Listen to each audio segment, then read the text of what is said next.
I arrived at the AGO around lunch after exploring another Toronto attraction all morning, so I was hungry and needed to recharge before exploring the galleries, which is one of the largest in North America. I headed straight through the main concourse, under the iconic Frank Gehry stairs, and into the espresso bar. A piping hot Americano would hit the spot on this unseasonably cool and occasionally wet summer day. I managed to get a few sips in without burning my tongue before my labna arrived at the table. This is an absolutely delicious small meal, perfect for lunch. Just filling enough without making you feel sluggish all afternoon. The coffee helped with that too. If you want a proper restaurant meal, head over to the AGO Bistro, which can be accessed from outside or through the gift shop.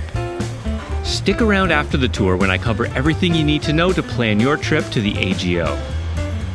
Re-energized from my fresh meal and warm coffee, I made my way back to the main concourse, scanned the QR code to get the gallery maps, and then headed to the second level and up the Frank Gehry stairs.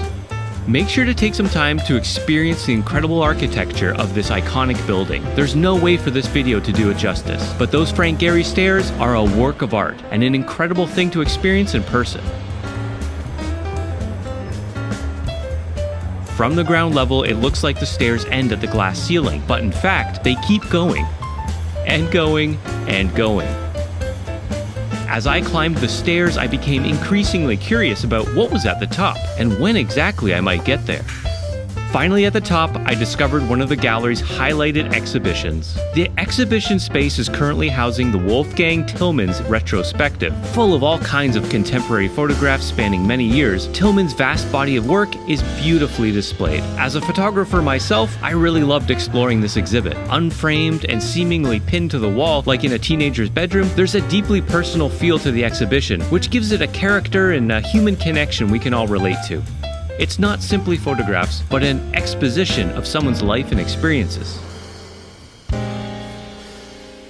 Moving down one floor, we enter highlights from the contemporary collection. Here you'll see a wide-ranging and always changing display of contemporary art from the 1960s to present. Paintings, sculptures, and immersive installations are a feast for the senses. You might even see an Andy Warhol in this section. We're now headed to my favorite floor of the gallery, where you'll find a huge collection of artwork by the Group of Seven.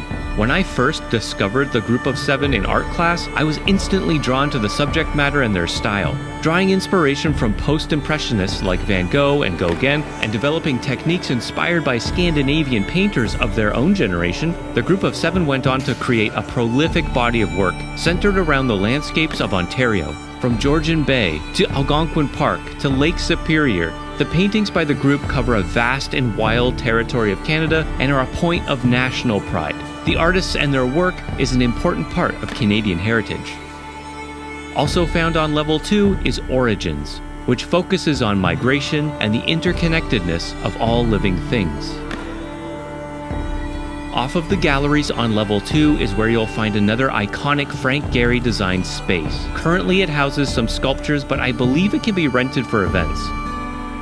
The architecture here is amazing. Constructed out of Douglas fir and glass, the shape and curving wood beams are awesome, and you get a great view of the city streets from here too. European art encompasses this whole wing of the gallery, dating back hundreds of years. You'll find paintings, sculptures, and artifacts covering a wide array of subject matters. It's in this wing that you'll find amazing works by Vincent van Gogh, Paul Gauguin, and Claude Monet.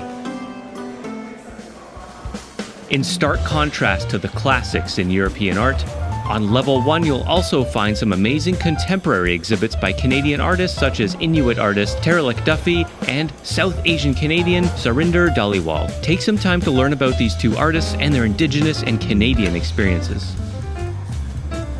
You'll also find an intriguing and well-curated collection of photographs on display here too.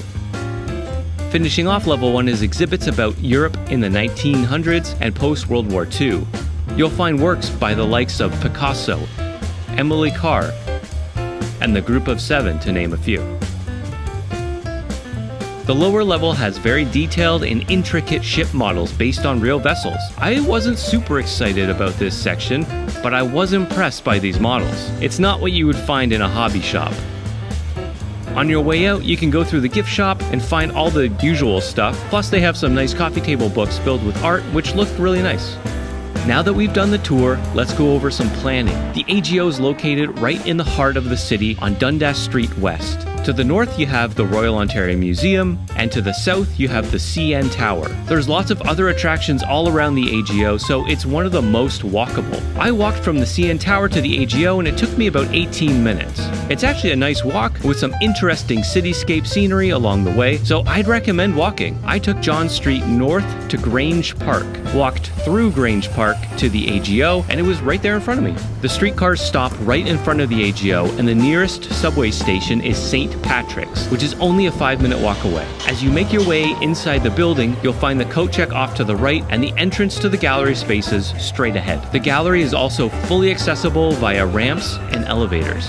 Anyway, hope you enjoyed this video, and if you did, please consider subscribing and check out this video next. Or head over to my channel where I have lots more videos about Toronto and Niagara. I don't always know where I'm headed next, but I do know I'll be out there exploring, and I invite you to join me. Thanks for watching. See you next time.